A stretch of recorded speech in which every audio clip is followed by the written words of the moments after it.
Hepinize merhaba sayın izleyicileri. Ben Samet Kayalp. Bugün sizlere Red Dragon R568 klavyemizi inceliyoruz. Mekanik bir klavye, gördüğünüz gibi. Zaten bu videoya geldiyseniz klavyeyi araştırmışsınızdır diye düşünüyorum. Klavyemiz Red Switch ve Rainbow modeli. Bunun RGB ve Blue Switch modelleri de var, haberiniz olsun. Bizdeki RGB değil, Rainbow ve Red Switch'e sahip. Rainbow ne derseniz, gördüğünüz gibi Rainbow sadece 1, 2, 3, 4, 5, hadi kırmızıyı bir daha saymayalım, 5 renk moduna sahip model oluyor. RGB'de ise her tuşun farklı yandığını söyleyebiliriz. Farklı bir renge sahip olduğunu söyleyebiliriz yani. Bizim klavyemiz RGB değil, haberiniz olsun. RGB modellerinin olduğunu da hatırlatalım. Tek işte farkı gördüğünüz gibi renk oluyor. Onun dışında videomuzda diğer detaylar RGB modelleriyle aynı olacak muhtemelen. Bu klavye ile ilgili bazı yorumlarım olacak. İyi de yanları var, kötü de yanları var.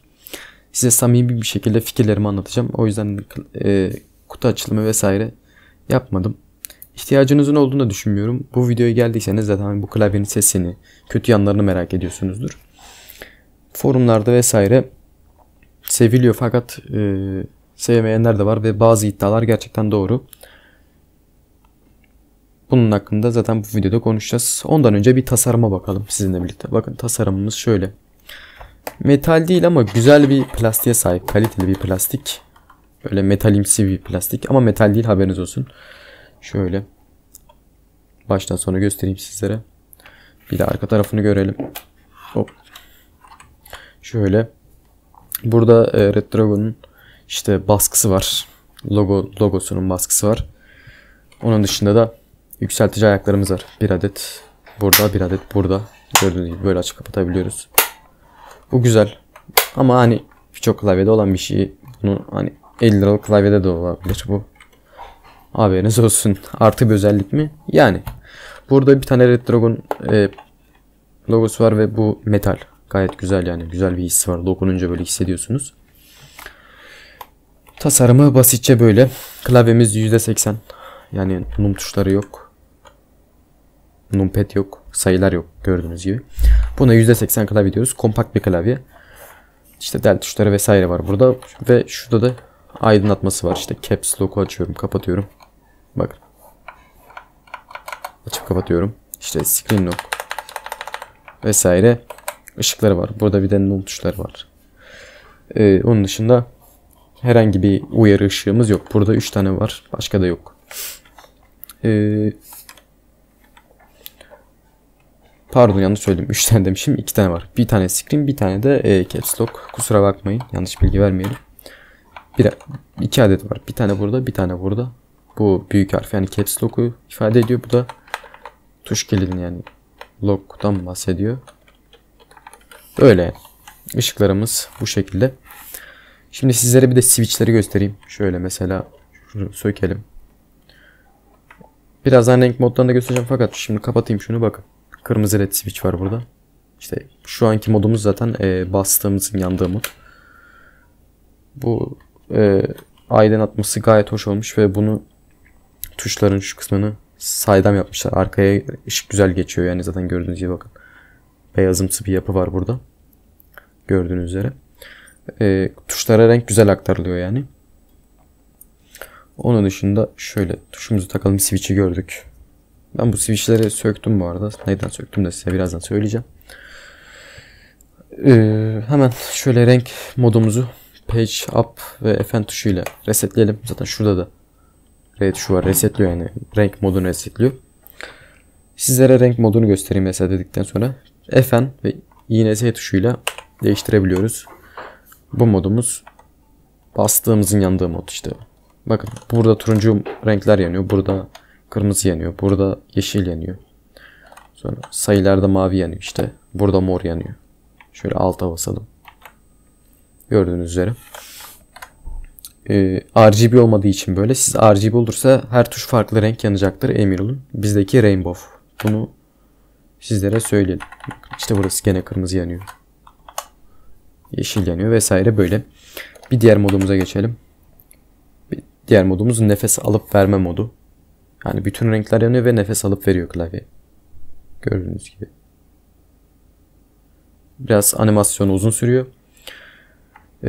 Diğer modumuza geçelim. Diğer modumuza WASD'nin, ESC'nin ve yön tuşlarının açıldığı mod.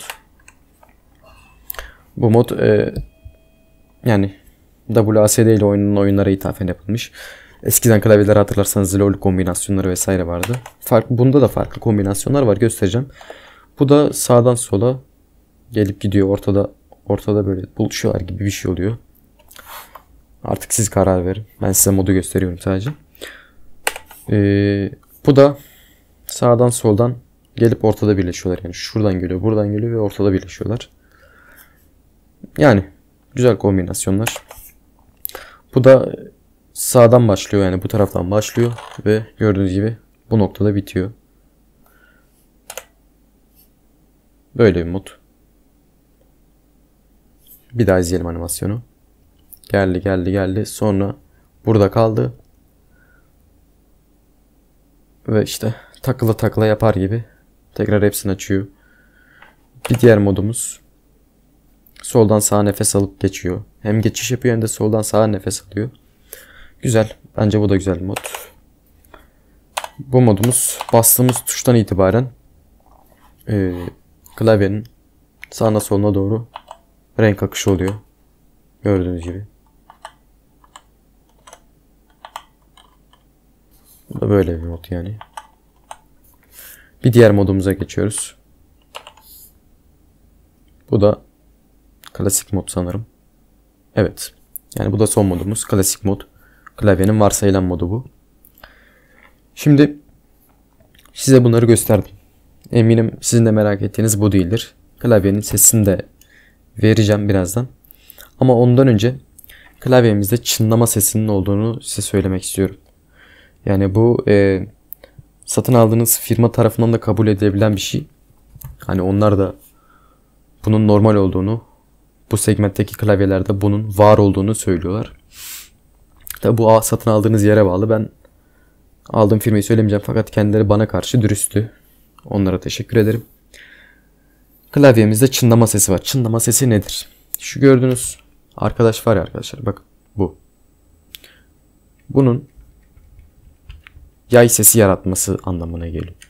Hatta size şöyle isterseniz biraz yakınlaştırayım.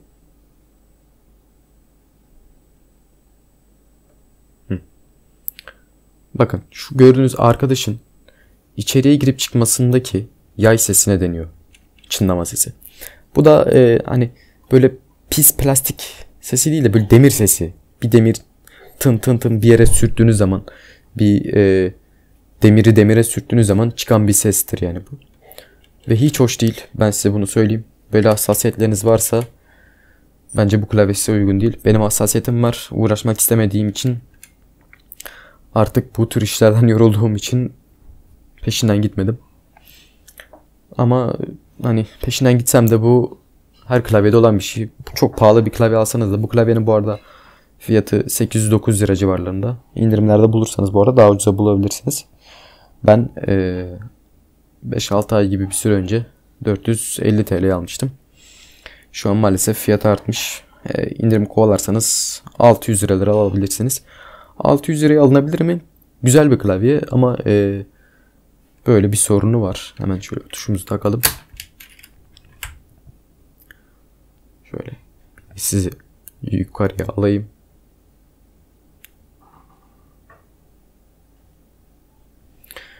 Yani durum bu arkadaşlar. Klavyede çınlama sesi var. Onun dışında gayet güzel.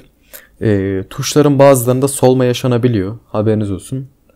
Bu tabii sizin kullanımınıza ve sürenize bağlı. Hani nasıl kullandığınız önemli. Bir de ne kadar süre kullanıyorsunuz ona bağlı.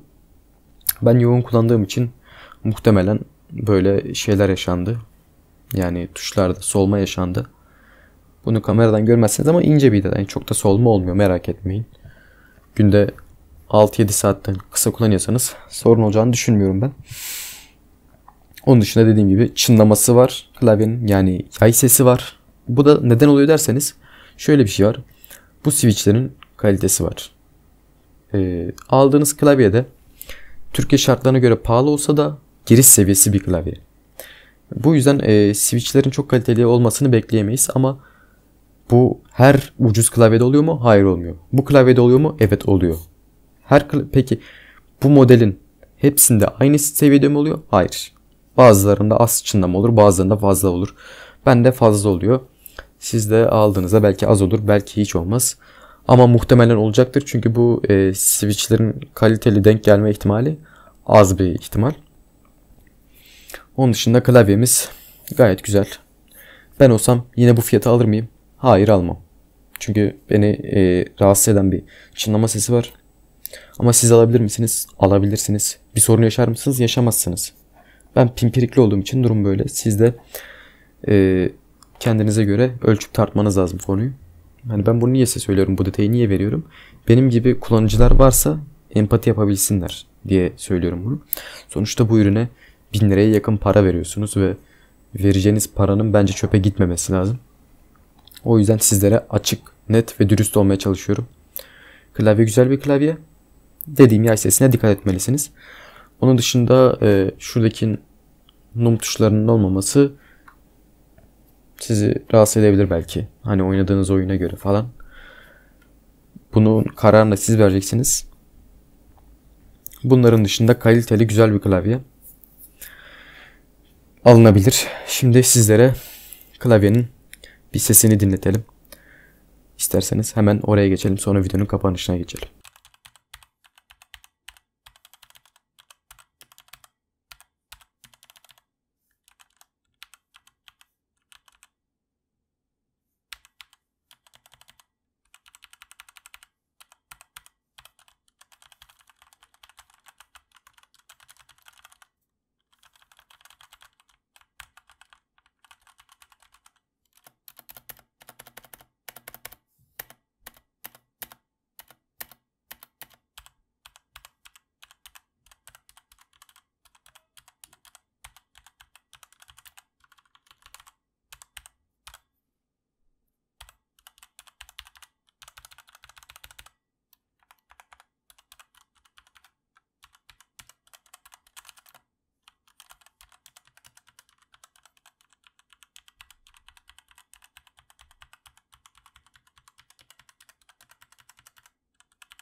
Evet, klavyemizin sesini de dinlediğinize göre fikirleriniz oluşmuştur kafanızda.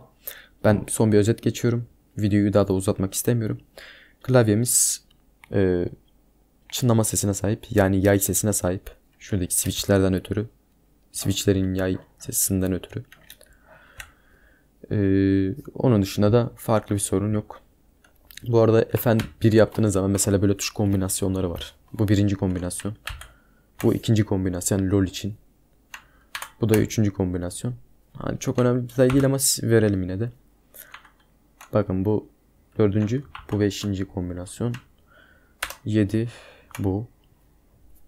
Videoyu durdurup bakabilirsiniz hani hangi tuşlar yanıyor diye. Bu da sanırım LoL için. LoL oynamadığım için bilmiyorum ama hani şu E, R tuşları falan var diye söylüyorum. Bu kadar. 8. tuş kombinasyonu yok. Anladığım kadarıyla. 6 var. 6'ya kadar var. 7'ye kadar var. 8 de var galiba. 9'da yok. 9'da kapanıyor. FN9 ile kapatmış oluyorsunuz. FN1 ile yine açabilirsiniz veya animasyonlu renkleri tercih edebilirsiniz. Ben şöyle Page Up tuşuna basarak FN Page Up sıfırlıyorum. Videomuz bu kadardı. Eğer aklınıza takılan bir soru olursa bana birebir sorabilirsiniz. Kesinlikle çekinmeyin. Forum adresimize gelip fon açarak bizden daha farklı konularda yardım alabilirsiniz. Veya klavyeyle aklınıza takılan bir soru varsa klavyeyle ilgili ve biz bunu videoda söylemediysek bize gelip sorma hakkınız var. Bunu unutmayın. Bu videoyu beğenmeyi ve kanala abone olmayı unutmayın lütfen. Kendinize iyi bakın. İyi günler dileriz. Dediğimiz gibi sorularınız için kesinlikle çekinmeyin. Her zaman bize soru sorabilirsiniz. çözüm sunmak için buradayız. Görüşmek üzere.